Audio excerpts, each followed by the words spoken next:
professionals. For those who don't know me, my name is James Solomon. I'm the Downtown Ward E council person. A couple years ago, we've of course always had cars running through our neighborhoods going to the Holland Tunnel, but starting particularly for me in 2021, I started to get more and more reports from all of you, whether in Hamilton Park, Van Voorst, Parsoness, of more and more cars on your streets, particularly with New York license plates directing their way to the Holland Tunnel, and then all the other associated problems, honking, unsafe behavior, unsafe driving, all of those types of things. So at the end of 2021, Mayor Fulop, myself, the traffic team got together and brought on a consultant to try to do a deep study, traffic counts, what are different ideas that we have to try to address some of this country.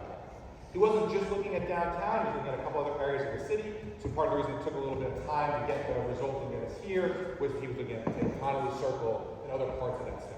But ultimately he has been working to produce this study, working with our traffic and engineering team. I want to kind of preview this by saying that I wish I could stand here and say there was a silver bullet, right? I wish I could say here, if we did X, we can address some of the some of the traffic concerns, and it's perfect for everybody. The extraordinary challenge we have is that any potential solution creates a series of kind of cascading impacts, right? You do one thing on one street, that impacts the streets nearby. You make it inconvenient for someone to go to the Holland Tunnel, that also makes it inconvenient for someone who lives in the neighborhood to drive to the Holland Tunnel too. So while I wish I could say to you, hey, there's the perfect solution, there isn't, and it really is about weighing trade-offs, right? Saying these are the types of things we can do, here's how we anticipate the impacts, and here are some of the downsides, and being upfront with them. And what you'll see from the traffic team is there are a number of different solutions that have been considered. And they're going to walk you through each of those options. Some short term, some medium term, some longer term. This is very much the start of the conversation, right? We haven't actually presented solutions yet, so it's the first step to present solutions. We don't expect anybody to walk out of this meeting immediately saying, yes, do this, no, do that, although you may think that, which is totally fine. We want you to take time and process what you've seen, share it with your neighbors. Hopefully we can go to the different neighborhood associations and make sure that they have access to this presentation.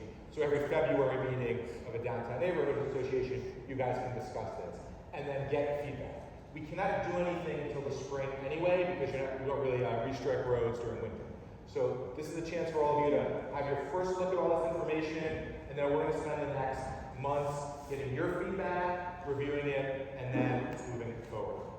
I think many of you know me and have my email, but we have my business card around. We'll make sure that you guys get that. We also have a sign-in sheet, so we'll pass that sign-in sheet around through the course of the meeting. Please sign in so we have your contact information.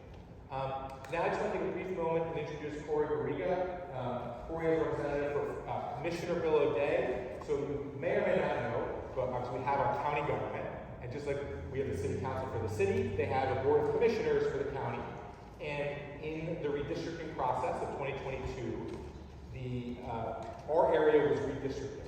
So the four neighborhoods, Hamilton Park, the Village, Parsoness Cove, and Van Voorst Park, were moved from Commissioner Uriah Conte-Lipsky's district to Commissioner Bill O'Day's district.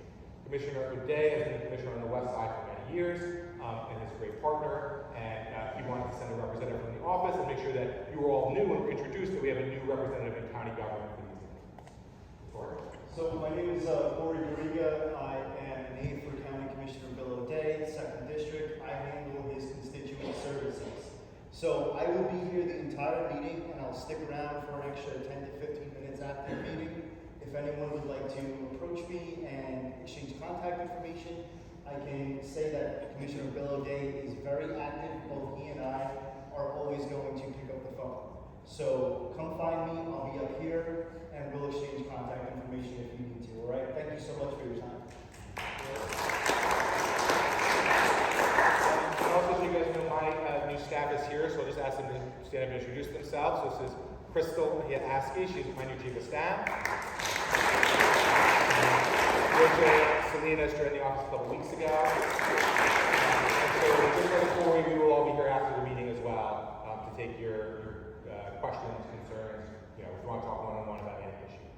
So now I want to introduce our traffic team. We have directors Mike Manzella and Jennifer Wong. Mike and Jen are been a wonderful team. They've devoted countless hours to studying this, and they're going to basically present to you what we found, what some of our options are. Please hold questions until the end. I know the stuff that's presented, there's going to be a lot, so we'll hold questions until the end, and then allow Mike, Jen, and myself to answer any questions you might have. So with that, let me turn it over to you guys.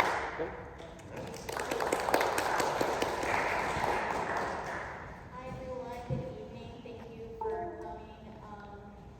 Again, my name is Director Jennifer Wong. I'm the traffic engineer for the city.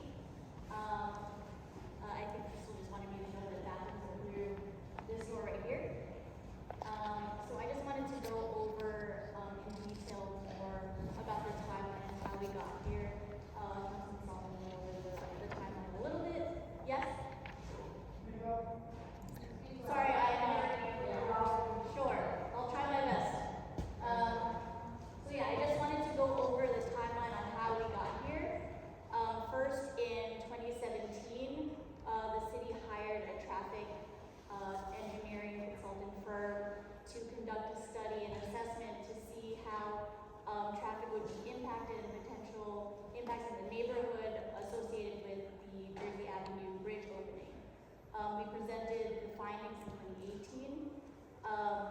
Just so everyone knows, like before the bridge opened, cut-through traffic was going through the Bergen Lafayette neighborhood via Pacific Ave onto Grand Street. So everyone coming from the south of Jersey City or people coming from the Jersey Turnpike extension would go through the Bergen Lafayette neighborhood, cut through Pacific Avenue and onto Grand Street to get through to downtown or to the Holland Tunnel.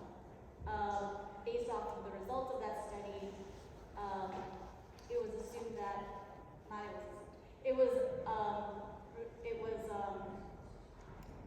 determined. Thank you.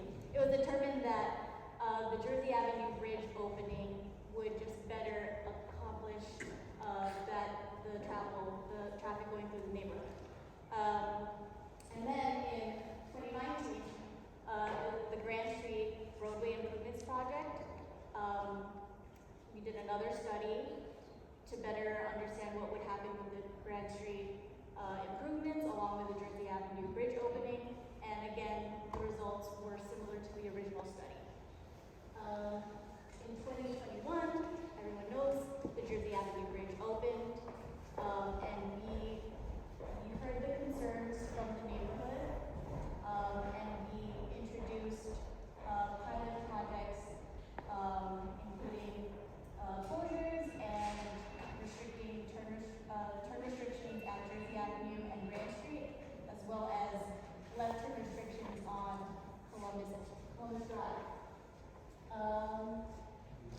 And as part of the study, we gathered information from all the residents.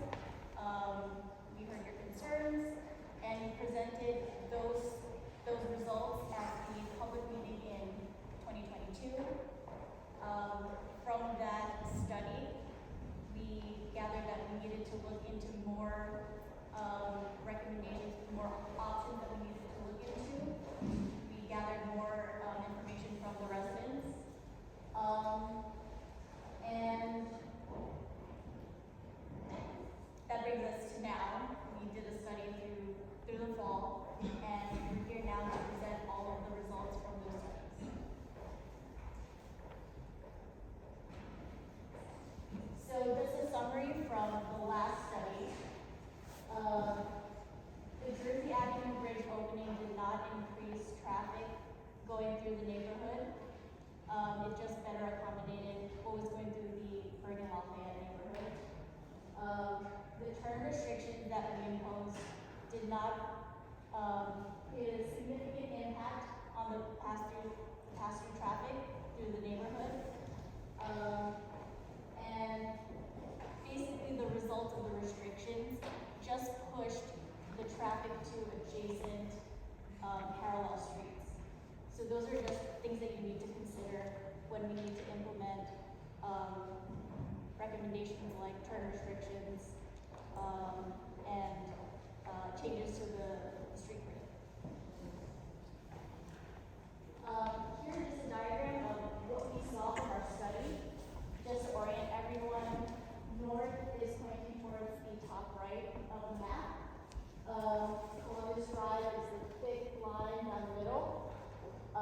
the yellow is the Turnpike extension. And starting from the left to the right, you'll see Monmouth, Jersey Avenue, Erie, and Marion.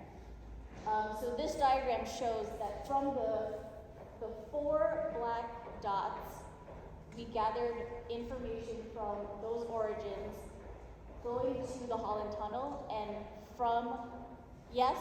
Leave your voice up again, please. Okay, sorry, I'll try my best. So from the origins, the 4 dots, I'll start from the bottom. The first is the Turnpike Extension exit. The other 2 dots are locations west of downtown. And the top black dot is the exit onto Columbus Drive. So from those origins, we collected origin destination data, and we discovered that about 27% of the traffic from those origins were passing through the neighborhood to Holland Tunnel. That is in the weekday 8 a.m. and the weekday PM was about 13%, and during the Sunday PM, the percent was around 15, pass-through traffic through downtown to the Holland Tunnel. This is just a summary of what we heard from the resident survey. So the top concerns or requests were to install multi-way stop control intersections, look at signal timing, install new traffic signals, address congestion with the Jersey Avenue Bridge, install parking and speed limit signs, improve enforcement, implement one-way streets downtown, add do not block the box markings, and implement turn prohibitions at key locations, add curb extensions, as well as improve the bike network. So from the last meeting, our next steps was to gather additional information, gather more traffic volume data, gather more feedback from the residents, and investigate other ways to restrict pass-through traffic downtown. And that comes to... Yeah. So, Hi everyone, Mike Manzel, Director of Transportation Planning. I'll take over from here. So as Jen mentioned, after that March study, we engaged a traffic engineering consultant again to collect additional traffic volumes and model the traffic at all signalized intersections and really throughout the neighborhood in a comprehensive sort of downtown model. Additionally, as Jen mentioned, there was a request to collect some more feedback from residents through another survey. We worked with Councilman Solomon's office to distribute that survey and collect some more feedback. Some of the common concerns and requests that we heard in that survey was, again, congestion on weekday evenings and particularly Sunday afternoon and evenings were identified as an area of concern on various approaches. Several residents requested dedicated left turn phases at specific intersections, Columbus and Marin, Columbus and Jersey, Columbus and Monmouth, and Brandon and Grove. Illegal parking was brought up as a concern, both double parking and parking in crosswalks. A lot of requests for increased cycling infrastructure and the incorporation of existing cycling infrastructure, and that it increases congestion. And then aggressive driving was really kind of the overall comment and concern. Speeding, running stop signs and red lights, honking, cars not stopping for pedestrians, cars blocking intersections, and aggressive turns. So the engineering consultant put together a model, came up with some, we'll call them sort of universal recommendations, things that we should do no matter what, and sort of a continuation of things we already have been doing in the downtown neighborhoods. So by taking counts at the various intersections, the consultant was able to tell us that we can, that multi-way stop configurations are warranted at these following locations. So our team will be working over the next few months to start to implement all-way stops at these locations. They're all listed on the screen. Another kind of universal recommendation from the study was to add more do not block the box signage and striping. It was observed that cars tend to block the box, especially when there's congestion, and obviously that's a huge concern for safety from everyone's perspective. So we identified Newark and Monmouth, Columbus and Monmouth, 9th and Grove, and then some of the approaches to and from the tunnel on 12th and 14th Street from needing some do not block the box markings. There's also signal timing changes that were identified as potentially being helpful to mitigate some of the congestion and further discourage the pass-through traffic. So we have spoken with the Port Authority traffic team and talked about potential signal timing changes on 14th and on 12th Street. Obviously, the balance with that is we don't want to really encourage that as a route, because then more folks will decide that they can use it as a pass-through. So it's a real balance between making sure that everyone has the appropriate green time, but not encouraging more pass-through traffic. And then curb extensions and other traffic calming measures at additional intersections, we will continue to do on an ongoing basis. It's something we do a lot of and are happy to take more requests for intersections that would be well served by additional traffic calming and specifically curb extensions. So in terms of short-term recommendations, our traffic team worked with the councilman's office and identified some changes that might help to start to discourage and disincentivize pass-through traffic. Because at the end of the day, as a city, we don't really have control over stopping drivers from coming off the turnpike. There's limited options for us to do, but what we can do is sort of disincentivize that pass-through traffic and create more circuitous routes that will make folks think twice about having to cut through downtown Jersey City. So in the short term, what was recommended was to convert Erie Street between 9th and 10th Street to one-way southbound. I'm sure as everyone's familiar, Erie Street is one-way northbound the entire length, right into 12th Street to get you into the Holland Tunnel as a driver. So the recommendation is to convert that one block to southbound, so that basically eliminates that access point to the tunnel from a portion of the neighborhood. Now obviously this wouldn't stop everyone from coming down Erie, the entire length of Erie Street, but it would serve to, again, further create a more circuitous route for drivers trying to pass through the neighborhood and make them think twice about it on their next trip to the Holland Tunnel. In addition to that, we would need to prohibit left turns on 9th Street turning onto Marin, because if we didn't do that, then folks would still be able to continue northbound in Erie, make a right onto 9th and a left onto Marin, and it would still be a relatively easy cut-through route for them.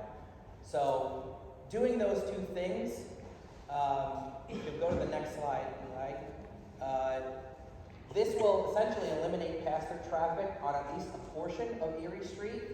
We did hear a lot of concerns from residents, specifically about the Sunday PM peak periods where we hear it the most, that there's just really bad congestion on Erie, and it's just folks cutting through to get to the tunnel.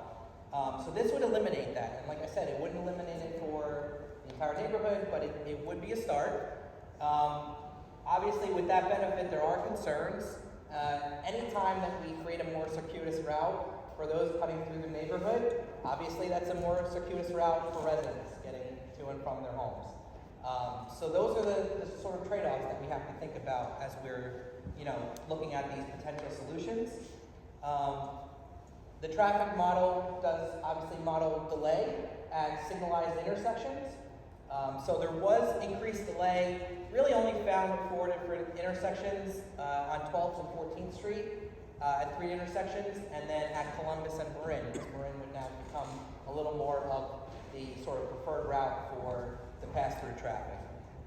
And also importantly, it has the potential to shift that pass-through traffic on Erie to other parallel streets. So that's something for us to really consider. Additionally, the study identified some additional measures which could be considered. These would not be sort of an immediate change, but maybe something we look at in a little more depth, engage all of you folks a lot more on what could be done. But additional measures that could be considered are left turn restrictions at Columbus Drive and Monmouth Street during peak hours, so that you wouldn't be able to make that left. I think, one of the concerns obviously with sort of shifting that pass-through traffic off of Erie Street is what street does it go on, right? And Monmouth is another logical place for that pass-through traffic to go. So I think the way we're looking at it is sort of in phases. Maybe we do the Erie Street one-way conversion first, see how that impacts traffic in the rest of the neighborhood, specifically on Monmouth, and then look to maybe do the left turn restrictions on Columbus at Monmouth. And then also, there's the idea of converting Jersey Ave between, again, 9th and 10th Street to one-way southbound. Right now it's a two-way street.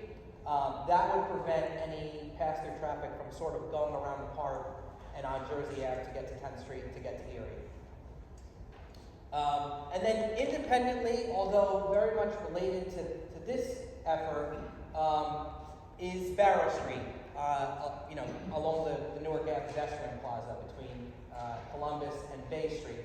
There has been consideration about closing that to cars as well, given the just tremendous pedestrian volume that we have on the pedestrian plaza and the concerns for safety. Closing Barrow Street to cars in that location would also provide another discouragement, take away another route essentially for that pass-through traffic. Next slide. So if this slide takes what we had initially, which was the Erie Street one-way conversion and the left turn prohibition on 9th Street and Marin, adds the Jersey Ave southbound one-way conversion between 9th and 10th Streets, and the left turn prohibition at Columbus and Monmouth. And what that essentially does is eliminate a lot of the pass-through options through the neighborhood. Folks would still be able to make a left onto Jersey Ave or come through on Jersey Ave and make a right on 6th Street to get to Marin. But the team sort of felt that was a more suitable route for pass-through traffic, if there had to be any, of course. And it would, hopefully eliminate a lot of pass-through traffic on Monmouth Street as well, as you wouldn't be able to make that left turn there anymore, and really drive the pass-through traffic to Jersey Ave or Marin. And ultimately, the hope is that by doing these measures and disincentivizing the pass-through options, that eventually the volumes will come down of the pass-through traffic. The study assumed on a conservative basis, when it was doing the analysis, that there would be no reduction in pass-through traffic, just to be conservative to see what the impact would be in terms of increased delay. But the hope is that you provide less options for people, it becomes less likely that they will come off one of the exits on the turnpike and try to pass through the neighborhood. So the benefits of doing those additional measures, obviously we would substantially eliminate pass-through traffic through the Hamilton Park neighborhood. And we can do some things to increase safety on Monmouth Street, for example. If we prohibited the left turns onto Monmouth off of Columbus, even for peak periods, we could then look at taking those two travel lanes on Monmouth and narrowing it to one. Because we know, we've heard from a lot of residents in the community that section of Monmouth between Columbus and Newark Ave is a major safety concern for folks crossing, for those walking, cycling, even driving. So we would have the opportunity, if we did that, to do some safety improvements on Monmouth Street. Obviously, the concerns of doing these additional measures, again, is that we're now even more limiting the access to all of you to get to and from home. So that is a concern that we have to think about. And then, again, increased delay on the same intersections to do these additional measures that were, in the short-term measures. So as far as next steps and timeline, I know, the councilman was saying, I think this is our opportunity to start talking about these ideas, talking about them at the next couple of neighborhood community meetings. But we are able to implement in the spring that conversion of Erie Street between 9th and 10th Street to one-way southbound and to prohibit the left turns on 9th to Marin. We would then work with our counterparts in the various agencies to update all of the navigational apps and make sure that they're aware that that's no longer an option for passing traffic, so that folks don't, come into the neighborhood and hit a dead end. We wouldn't want that to happen. And then, we will, our intent is to evaluate the impacts over a 6-month period. It's got to be a long enough time to implement a closure that people really start to change their travel behavior. But we also, want to be able to evaluate it and make changes as needed. And we would conduct additional resident surveys throughout that pilot period. The one other assessment that was brought up in the study that we just wanted to mention here and just get general feedback about the merits of this idea was to look at shifting the on-street parking on 10th Street from the north side of the street, from the south side of the street to the north side of the street. The reason being there's a little bit of increased curb space on 10th Street, so there's the ability to add either additional parking or perhaps loading zones in front of those residential buildings on 10th Street. So this is just another, kind of area recommendation that came out of the study, and would love some feedback on. So. All right, thanks for Mike and Jack.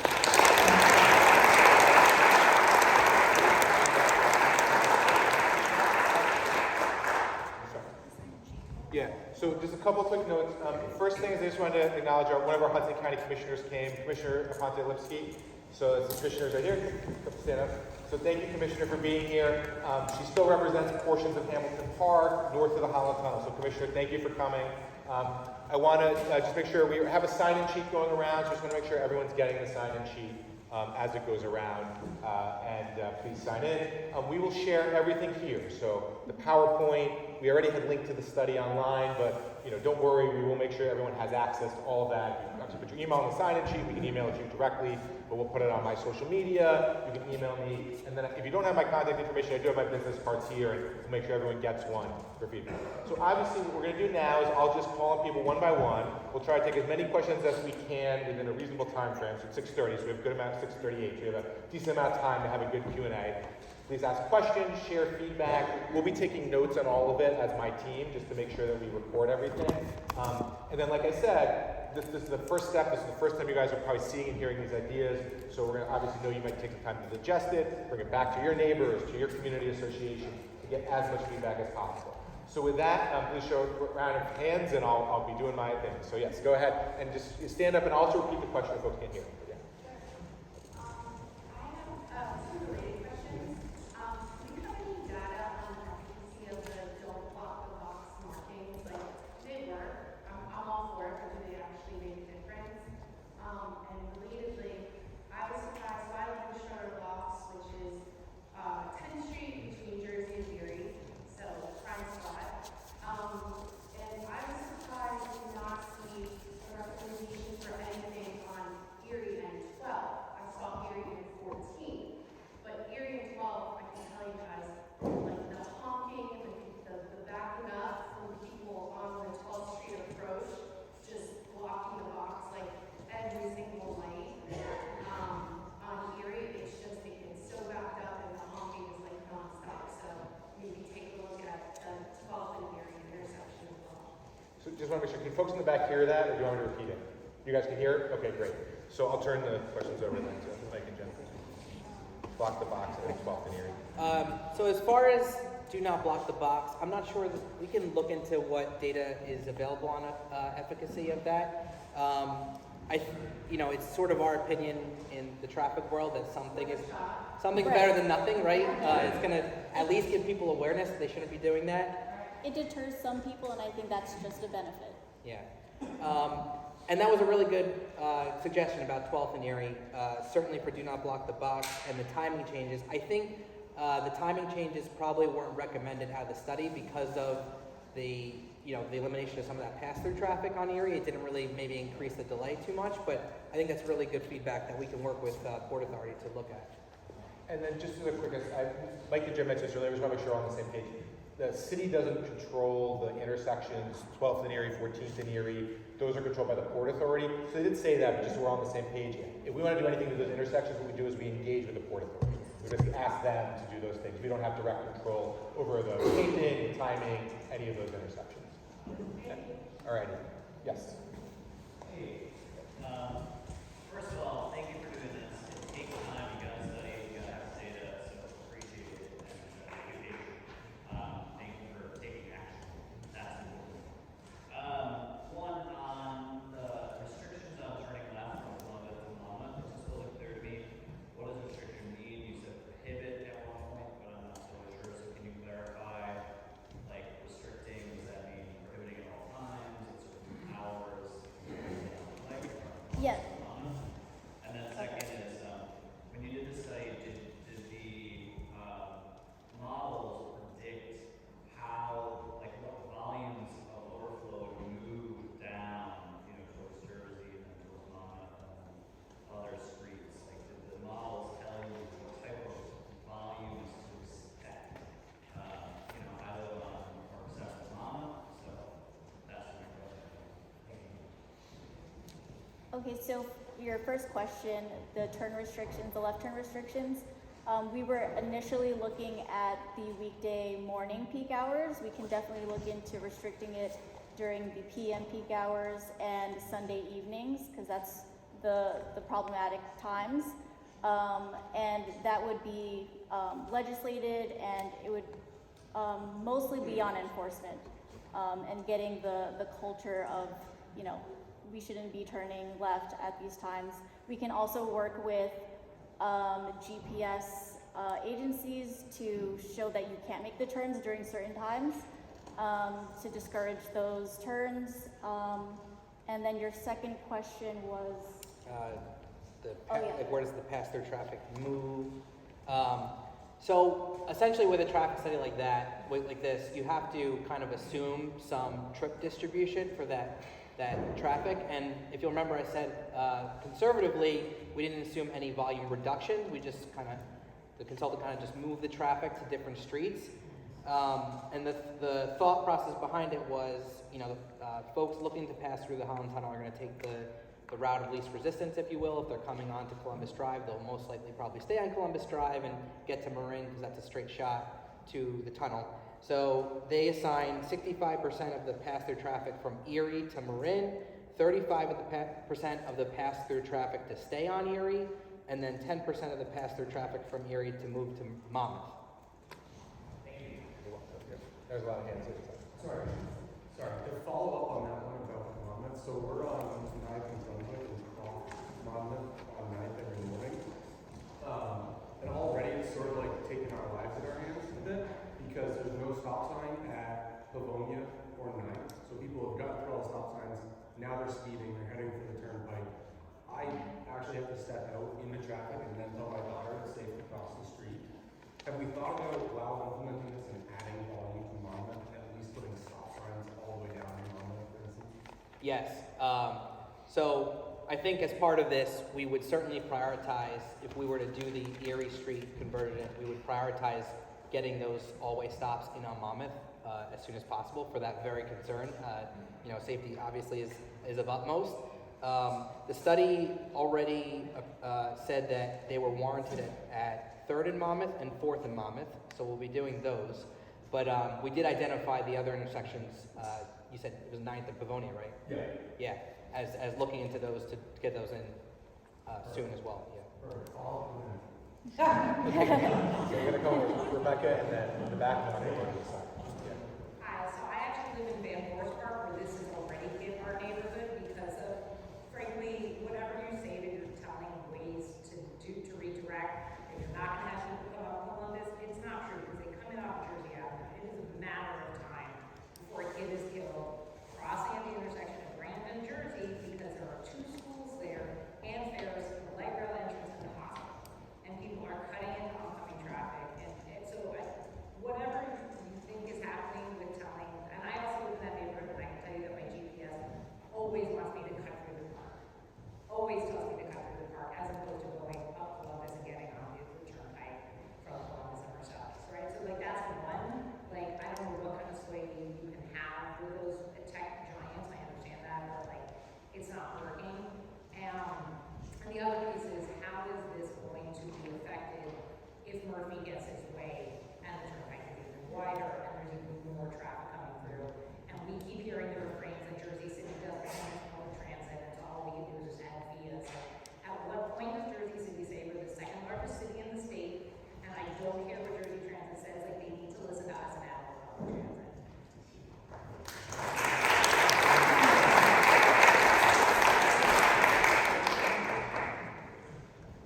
think that's all great feedback, and we can, we agree that the turnpike widening is not a good idea, but, you know, we can push as much as we can, and we can certainly work on the app situation as much as we can.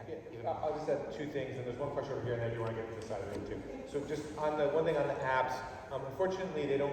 The app companies that we've seen, they don't. You can't just gently suggest, right? Their business model is based on getting people the fastest way A to B. So the only way to influence the apps is to change the law, Yes. right? So to say this street is reversed, you can't turn at this time. The only way we can then the app will plug it into their systems because that's the law, but they won't do it in advance of that. And then just briefly on the turnpike, just so I'll get on my soapbox for a quick second. The city council voted unanimously, all 9 of us, to oppose the turnpike expansion.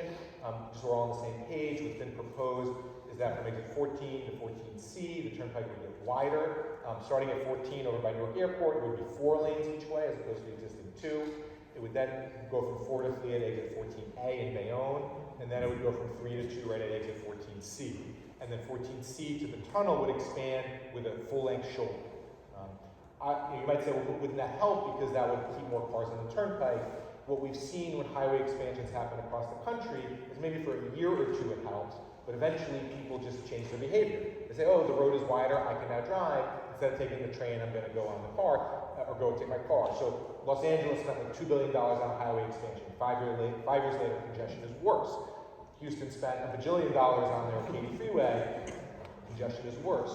So we think we have a lot of evidence to show that highway expansion doesn't reduce congestion. You have to invest in things like mass transit. And then here in particular, my worry is that the bottleneck going from 3 to 2 is at 14C. It's right where all of this traffic is already funneling. So that's why I think it's so important that we oppose this project. And we're just grateful that all 9 of us voted against it. The mayor's been, very, very, vocal in his opposition to the project. There is a local group that's working against it. They have a website called turnpiketrack.org. Yes. So please, if you feel compelled, please sign up for that website. The only thing I would say that's not very good news, but I think is even if they do move forward, construction would start at 2025 over by Newark Airport, and it would be a decade-plus long project to get over here. But obviously the construction would be incredibly disruptive. So, we're going to be very much on top of that. We're going to continue to communicate. We started this study without even knowing the Turnpike was thinking of this expansion project, right? Just knowing how bad the country traffic was here. So I just wanted to make sure we're all on the same page and give you guys that information. So, sir, I know you had a question? Oh, yeah. Has the 20 per hour speed limit been considered as the whole So, Yeah. So in our Vision Zero action plan, that is one of the items identified is to analyze, if we can lower the speed limit either on certain streets or the entire city. That is something we do plan on studying at some point. Hopefully, we did submit an application to USDOT. They have a new program called Safe Streets for All for communities that have Vision Zero action plans, funding specifically to advance the actions. We are supposed to hear this month whether we've been awarded that grant application. That would certainly significantly increase the speed at which we evaluate something like that, yeah. And I'm happy on the council side to work with you on that as well. So I just want to get to this side of the room too, and start George. piggyback, everything else. I'm on the street and I overlook the Holland tunnel traffic. I have about 7 years of photos and videos of all the interesting things. One of the biggest issues that we are experiencing by Hampton Park is cutting around the park and the back up on 10th Street. And that used to be a summer thing. It used to be the Sunday after beach, everybody coming home. But now, after COVID, it's become pretty much 3 to 4 days a week. Early mornings around Hampton Park, we're waiting for the bus. You see them backing up every so often. There's a little hiccup on the surface. And then you're also suggesting now changing parking on 10th Street. How does that? I might have missed it, but how does that help us in any way? Oh no, it's just a separate item that Councilman wanted to bring up. It's not a part of the study. One other issue there is because of all the restaurants on the other side of the street, we're getting a lot of double parking along 10th Street, and a lot of the new buildings that are there, they have easement outside and we use it. So everyone's double parking along 10th Street, making it into a one-lane street. So we're getting more a lot more briefly that the 10th Street parking potential swap from the south to the north is to address the double parking on 10th Street, which isn't directly tied to all of this, but does have some impact if there's unsafe driving on 10th Street if traffic gets on there trying to go to the tunnel. And the idea would be if you move it, you can have room to put loading zones on the north side of the street in front of the buildings, in front of the new buildings that are up there. So that's the theory behind the 10th Street change. So you create loading zones, so you would have less double parking in the street and more parking in a loading zone. And we're gonna get cars parking on the sidewalks. Thank you, George. We can share that, those pictures if you like. Sure. Absolutely.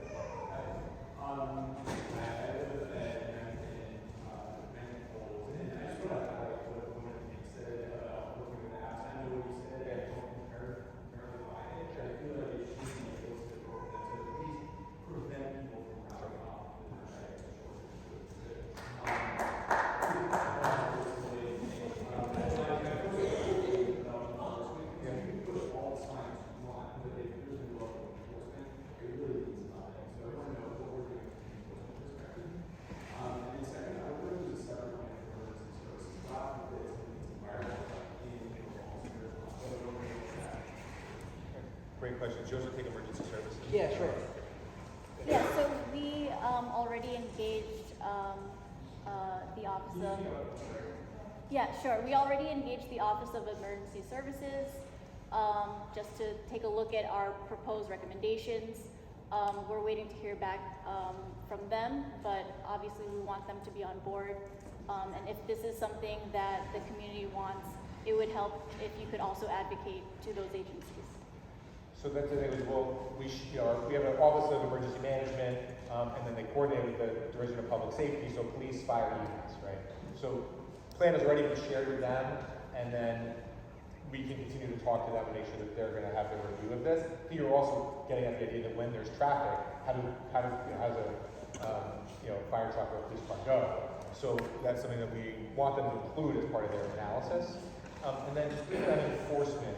So we have now created very recently a traffic enforcement division within a combination of Jersey City Police Department and our parking enforcement department have sort of merged. We are, as a council, going to get updates very shortly from our public safety division on how they intend to use that traffic enforcement division. Now, some of the changes that are being proposed here, like Erie Street, if that happens, because that's such a physical block, people it'll take up a few weeks for people to get used to it, but then things will adjust. When you have, say, stop signs, we know everyone who lives in the neighborhood knows, well, the stop signs help, a bunch of people will never go right through, and it's very unsafe and dangerous. So we want that traffic enforcement division to work with us on, in very safe, responsible ways, making sure that we're trying to change driver behavior and any other type of unsafe behavior that's happening on our roads. So it's an ongoing work in progress. So, sir, and then. Hey, I'm the fourth from New Jersey. So I have a question. Is it correct for me, my understanding of the proposed plan won't help alleviate traffic on Jersey south of the 6th Street embankment? Because there's no way to mitigate traffic going there. There'll be more than fewer being passed the Holland tunnel after all the changes, and it could actually make traffic worse for people who live on Jersey between 6th Street embankment and I mean, there's definitely a potential that it will increase traffic on Jersey Avenue. Now, I think as we sort of said, there are lots of additional measures we could consider. If we go down this route and we start to implement these solutions, maybe there's something on Jersey Ave we could do and prevent more traffic coming into the neighborhood. I think, it's going to be a balance between resident access and pass through. From that, if the traffic gets increasingly worse between Columbus and the embankment on Jersey, we thought we were going to see what happens. So the study is to evaluate options to reduce pass-through traffic through the neighborhood. And like Councilman Solomon said at the beginning of the meeting, there's a lot of trade-offs. If we reduce traffic and options on one street, there's a potential that they will be shifted to another parallel street. Jersey Ave happens to be one of them. Monmouth Street also happens to be one, and Marin Boulevard, obviously. So these are just things that the community has to think about. and weigh the options of what is beneficial for the neighborhood. And I'll just add that any pilot that would move forward, as you have a conversation before that would ever happen, but we would then think through, okay, if it's gonna be Monmouth and Zach's Point stop signs, if it's gonna be Jersey, obviously Jersey has the stop signs now, but what are the other things we can implement in the short term before the pilot was moved back? So, you have my commitment to make sure that, I cannot promise that any changes, there's no way to do a change that makes everything better, but that we will think through every impact and then what safety measures we can put in place before anything's actually done. So I think I can do that. Alright, so two things here. What, if anything, was studied in regards to transit and addressing the weekend problem, which is probably just the abysmal service that New Jersey Transit and the PATH have, serious issues. And secondly, do we have any idea where these people cutting through our downtown are actually coming from, so that we can tell the state that they need to fix their problems elsewhere so that people stop driving who would rather not? At least that's the entire time. So as far as transit goes and the weekend service, I think as staff for the city, there's limited things we can do. We advocate it to our counterparts at the agencies all the time. I think all of you have a lot more power to speak to your legislators at the state level, since these are state level agencies. To really pressure to the transit system to get better and to get funding. There's not a dedicated source right now in the state for transit. So I think that's, we're all part of the same team, but I think all of you as residents can have more of a say than we can as staff at the city level. And then the second question. About the type of cars, because I was on the side of the study. I counted according to the weekends, every other car is an Uber car in New York City. And I'm willing to bet that their cars return from the airport. And then during the week, I see more New Jersey plates coming through in the mornings. And I've taken pictures, I've done videos, I'll share all that with you, but I can honestly say that 1 out of 3 are out of state. The two questions were the transit service and where these people are coming from. My sinking suspicion, a lot of the problem here, is that there are a lot of areas with no train service and really bad bus service, so like 1 train an hour, and people are coming to and from the city in cars, because otherwise they're going to be an hour and a half there. Yeah, and that's, it's one of the things that in our opposition to the turnpike we've suggested, and I know that the advocates who are here have really suggested, is there was no other analysis done to alternatives for mass transit. It was just, we're going to widen to increase revenue, and that's it. So I think, as we all collectively can continue to put pressure to have that analysis done and put pressure to divert funding to where it would be more efficient and more beneficial to everyone, especially our community. We keep hearing about Uber drivers and the apps. So have we gone that route? And is there anything we can do with saying, for safety reasons, you've got to block this area? These times of the day don't route through here. I don't know what our options are, but it seems like a lot of this is coming from app traffic, all the people to sort of away. So that's one. And then second is a model taking into account what the apps will say. So I know we're doing it from like a traffic study, but then are there ways to say, okay, well, what should the traffic apps say? If we do these things, does that seem don't come this way anymore and stay on the turnpike? So I'm trying to think through how we use that to our advantage versus being one of the things that overwhelms us all the time. So I would really spend some time thinking that through on top of some of the things you're talking about, the implications of that. Does the firm we're using do that type of stuff? They looked at that a little bit. We can look at it into looking into that a little more deeper. But part of their analysis, they did, simply go on Google Maps and change the origin and the destination, or the destination is the Holland Tunnel, but change the origin and how would that affect traffic if we limited, if we restricted turns at Columbus and Monmouth, or if we switched the travel on Erie. So we did look into that, and then I'm sorry, your first question was the apps. If you guys, have you had conversations you can just share, or how is it when we talk to them, what's happening? Yeah, so we mentioned it before, the only way we can really impact the apps is if we legislate turn restrictions. And it's what's limiting us with trying to navigate or redirect GPS routes through the neighborhood. I'm happy to push again and go to Waze and Google Maps and Apple Maps as the 3 primary ones, but that has been a response we've gotten in the past with Holland, that they don't take voluntary suggestions from us around their impacts. But we're happy to push again. And I'm not sure if yeah. precedent other, Yeah. I'm sure this is, Yeah. a US thing, and Yeah. precedent other counties will look. Yeah, we will. So 2 questions in the back over there, and then we'll do 1, 2. Yeah, go ahead.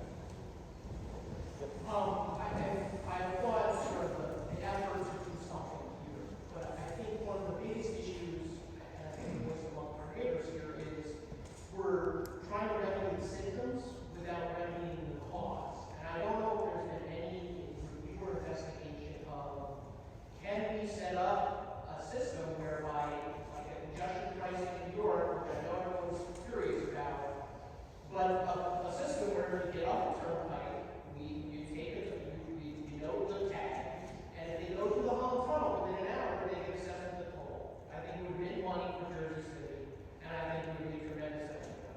The flip side of that is, and my neighbor over here said, without enforcement, stop signs and no left turn signs are just suggestions. Without enforcement, Vision Zero is just a slogan. You know, I've lived here for years, and I've never seen a traffic ticket or citation issued to anyone.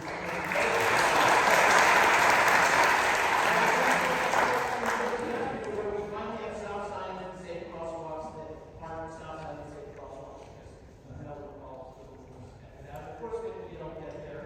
And enforcement rates revenue, so it solves a lot of the problems. So I don't know if either of those, I know you were back and forth, but what's been considered enforcement, what's been considered, tagging these folks and generating revenue. So I'll take it. So on congestion pricing, I think it's a great idea, but to be honest with you, we haven't included it in this study or other studies just because we can't do it as Jersey City, but we would have to get Trenton to do it for us.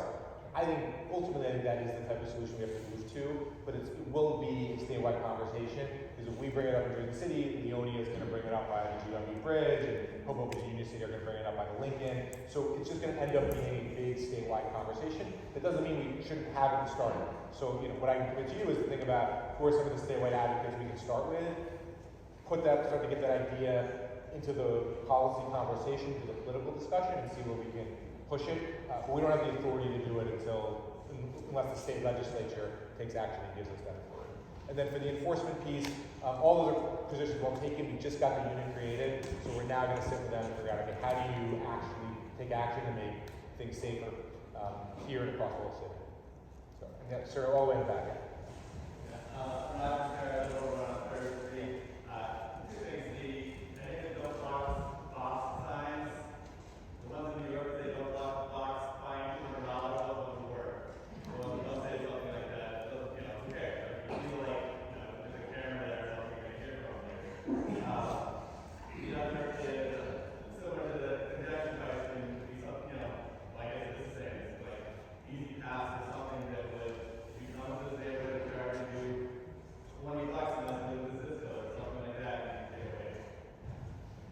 Thanks, Robert. Your points will take it, yeah. This kind of goes off of some of the enforcement questions as well. I have heard at something about that. I'm not an expert, but you are, so you can tell me if this is true or fake news. That if we have a no left turn signal or like sign in place, and then 2 cars consecutively decide to break that rule, that the apps will decide that that direction is actually clear and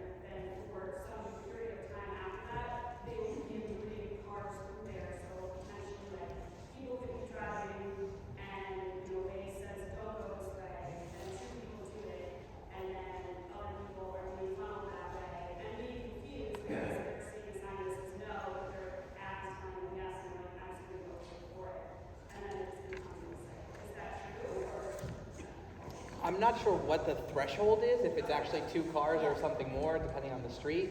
But that is my understanding of sort of how the apps do sometimes update, especially Waze, because it is so focused on like users and their feedback. I think that all has to be investigated if we do decide to go down the route of turn restrictions, is, you know, to make sure that, you know, if it's properly legislated through ordinance, I think we could probably make a convincing argument to the app companies, like, you know, don't change this at all. It's legally prohibited. But I think that's a conversation we need to have if we go down that route. Thank you. Yeah, I live on Grand Street, so I'm aware of the connection on Jersey Avenue and the truck traffic that used to be on Grand Street 20 years ago. But my concern is sort of a long-range plan for parking. When they built Liberty Science Center, there was a big 2,500 car lot out there. Now, when parking is a problem downtown from Friday night till Sunday night for the bar scene, it really messes up a lot of streets. I can see the connection from Jersey Avenue being a big problem with kids going to school with parents trying to cross the street. So you have really extreme problems at different times.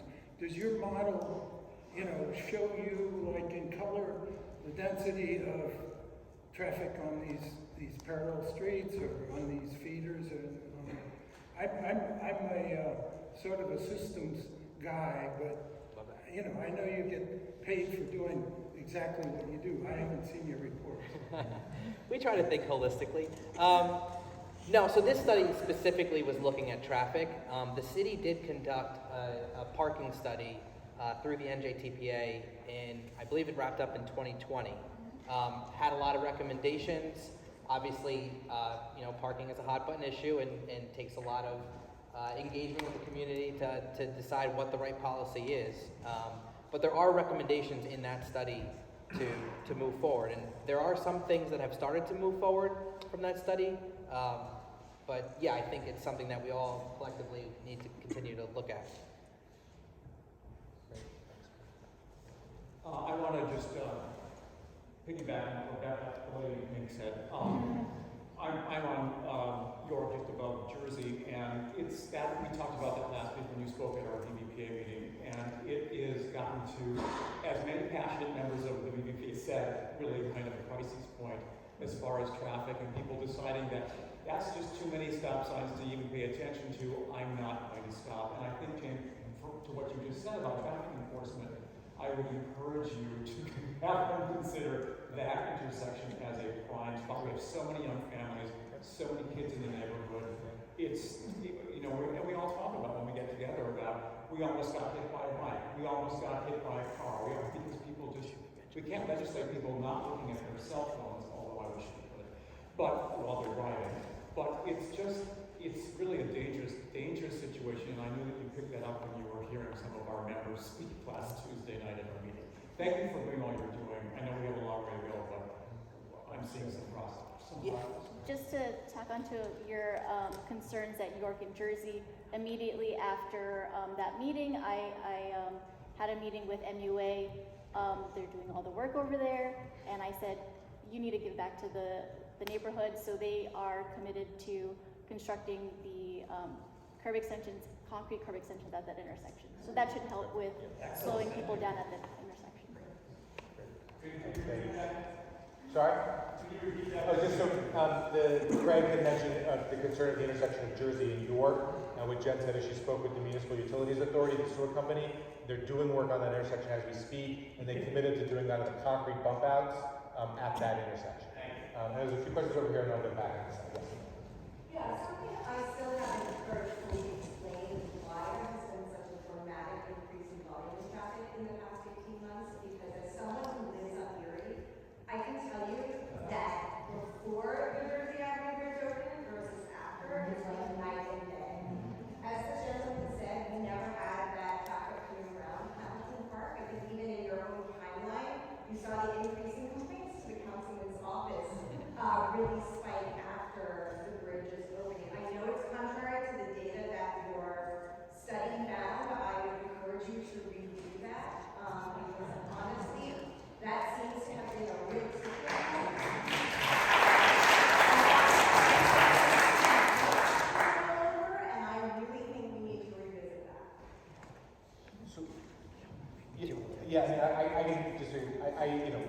you're not the first person who said that, right?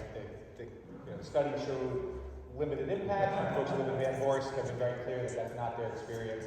So yes, I am very committed to continuing to work. There's always that balance of, you want to trust data, but also trust people's experiences and just trust but verify, right? On both sides. So we will do that. The other thing that did kind of coincide with Jersey Avenue Bridge was sort of COVID reopening. The summer of 21, when those complaints started to hit my office constantly, was, vaccines had just been widely distributed at that point, people were getting safer, and we saw a lot of people going in cars versus public transit. So we have seen the same increase in car traffic in a post-COVID or post-COVID-ish, world.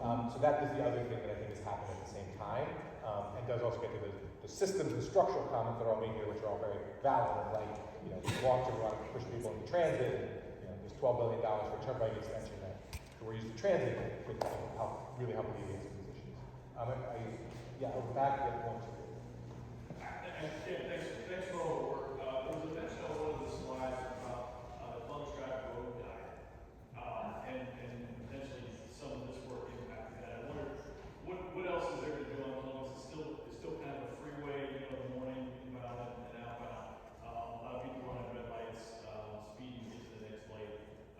And so I'm wondering, what are the next steps in traffic calming, pedestrian safety on Columbus, and how would that be affected by some of those changes? So I'll say the sort of interim design that was striped on Columbus is still not complete. The contractor sort of ran out of time before the winter to finish all the striping and installation of delineators and things that weren't able to be completed last year. They started doing some more work because it's still a little warm now, but we expect in the spring for that to kind of really fully finish. The Columbus Drive road diet has been, there was an analysis done in 2019 to actually justify doing this configuration. This is an interim design. The whole intent of this was to get feedback and understand. The city applied for an NJDOT municipal aid grant to do a full redesign with, fully reconstructed curb extensions and other traffic calming measures along the entire stretch. So we're sort of treating this interim design as something we could do now to calm traffic, increase safety, but then also take feedback as to how we can tweak the design when it comes to full reconstruction. And I'll just note, we've gotten feedback from some constituents about specific parts of the design. So, we're obviously talking here with these changes, please share those with us.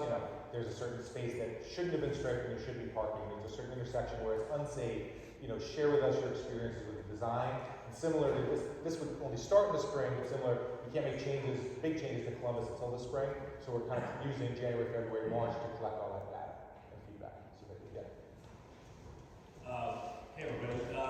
So it's always seemed weird to me that you can get to the Holland Tunnel by taking certain streets at all. And I live in Hamilton Park, and when the traffic backs up, I always have this crazy fantasy of hijacking a crane, putting concrete barriers up, blocking it off. So I know that's not possible because we have to go north to Hoboken and local traffic and all that kind of stuff. But have we explored the possibility of completely prohibiting right-hand turns into the tunnel, if not most of the time or in peak times, and just really eliminating that source into the tunnel? Local traffic have to go to Columbus or whatever to get on that way, but why not just eliminate the entire possibility of entering the tunnel through our neighborhoods? That would be what Erie Street, right? That would be mostly. Yeah, which Mostly for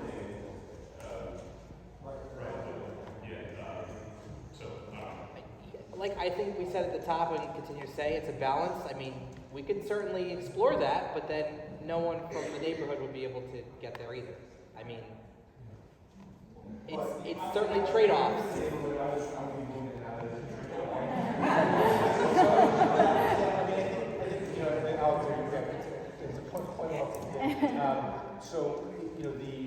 Obviously in this interim design, part of the idea is, while you can still do the turn on Erie, it's a real roundabout passage to get over to Erie if these changes do get put in place.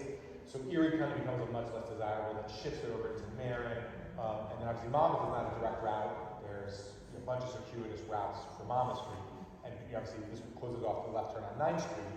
So really, 6th Street now becomes, only way over to Marin through the neighborhood, obviously ideally you're going from Columbus over to Marin. It is something that we can always consider. What I did say is, from my position where, I get the comments from all sides, were we to totally shut it off, there are people that commute in the morning and they would be pretty vocal about those changes.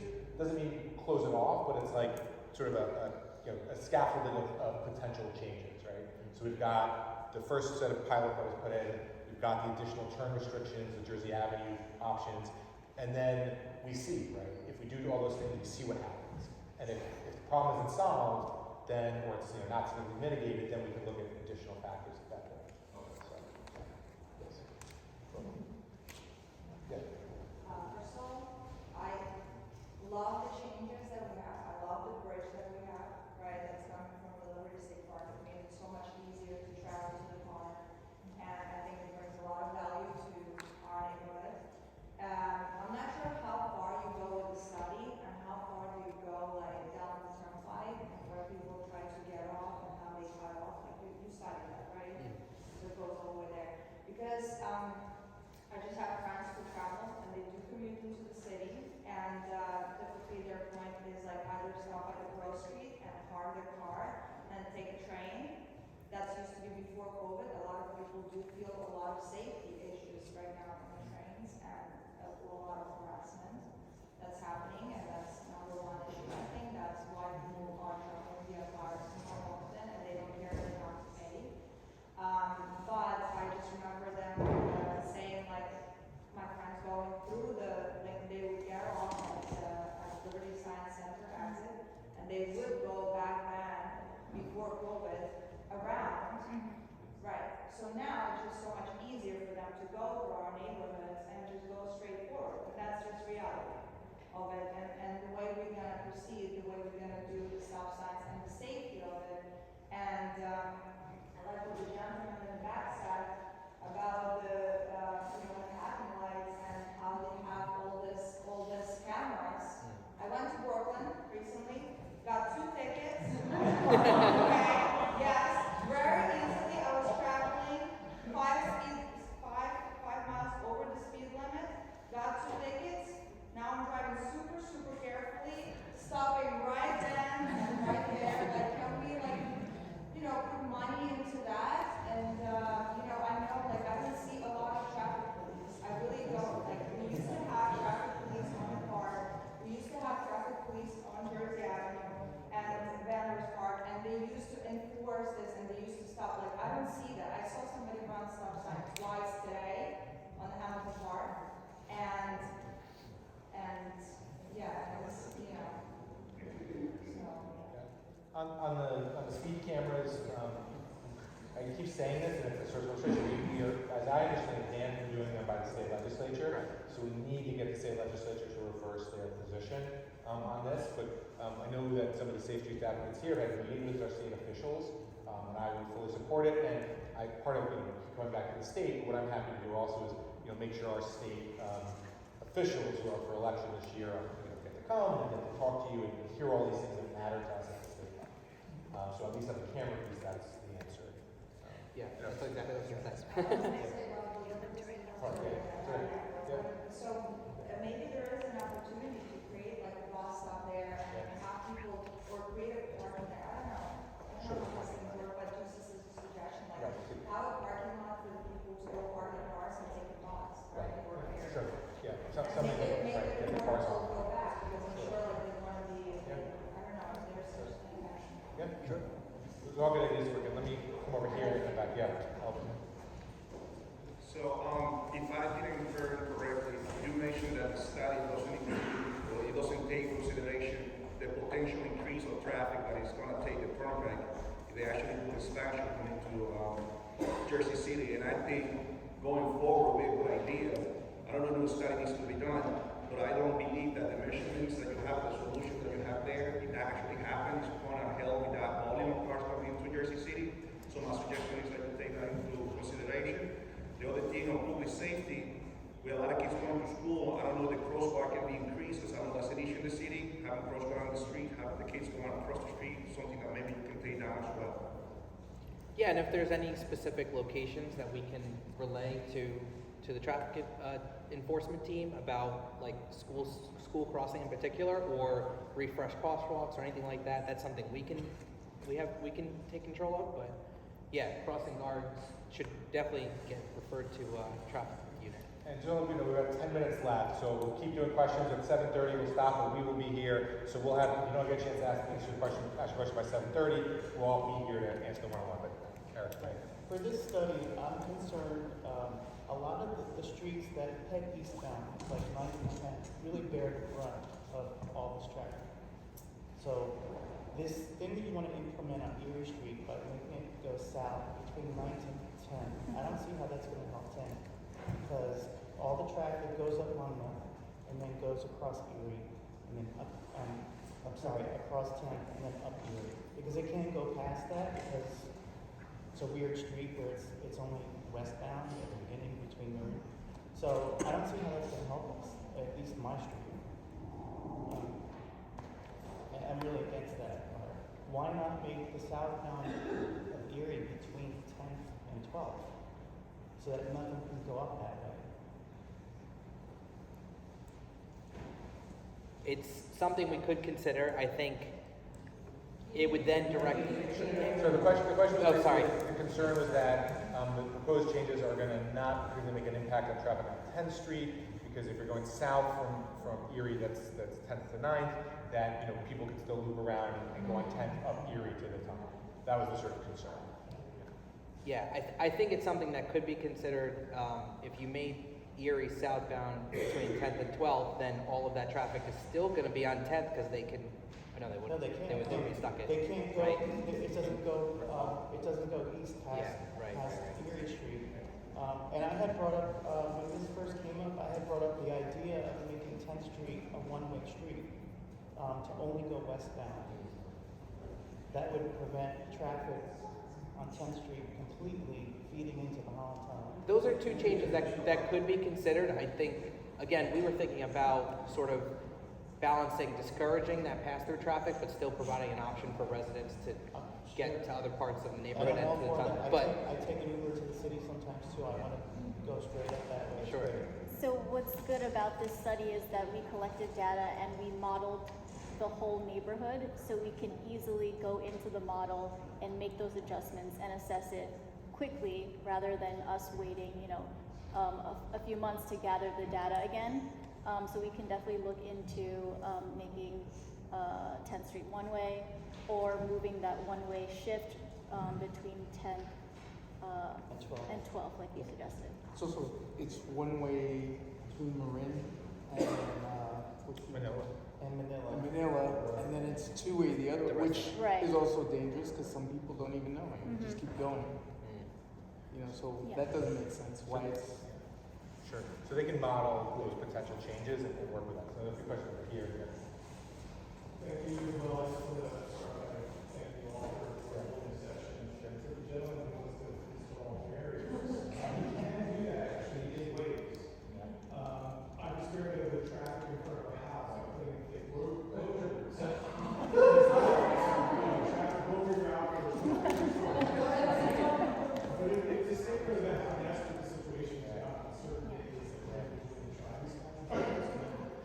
For anyone who wants to try that, and doesn't know what to do,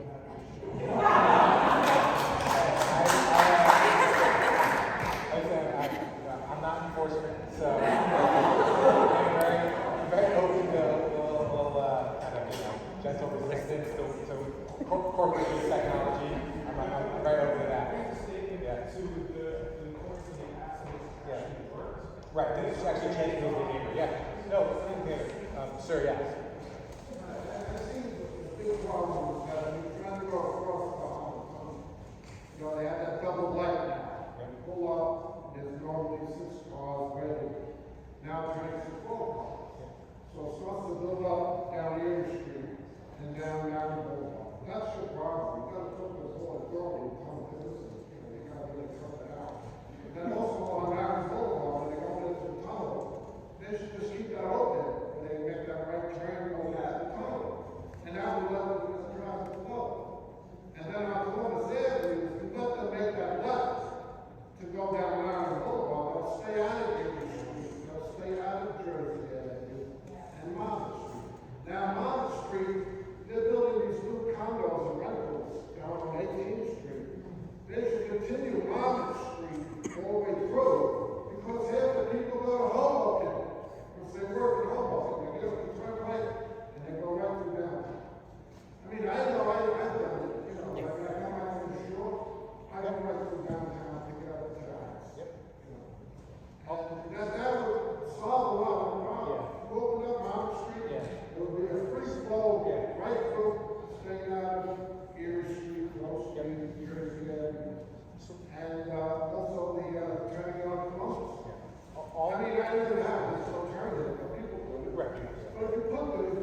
I mean, all those are good suggestions. I think a couple of them may have already been done on Marion Boulevard in the tunnel, but what we'll do is we recorded all of them. Specifically on Monmouth, the plan is to extend Monmouth all the way to 18th, but it is going to take a little bit of time.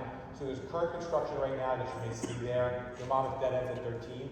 That construction, when it's done, will open up Monmouth from 13th to 16th, and then we have to then wait for the next, at least right now, unless the city were to pay for it, we would have to wait for the final construction projects to then get Monmouth all the way up to 18th. But that is the goal, and it is in the plan to get Monmouth all the way to 18th. It's just going to take a little bit of time for us to do it. Yeah, and at least in a couple of years, you're going to have it up to 16. So you're going to have Monmouth further extended in a couple of years. So that is moving forward. Because now, I come down, Yep. Marion Boulevard, there's traffic. Yep. Turning off Brook Street. Yep. And again, off Brook Street. Yep. But Jersey Avenue, then Brook Street's coming up. Right. And then I continue on and I take up Little Avenue. Yep. You know, I just gotta, water authority comes down with another light. All right. Really, Sure, I got it. So maybe, I want to see if anyone hasn't asked a question yet. The last, so let me do two final questions. Those two right there, yeah. Yeah.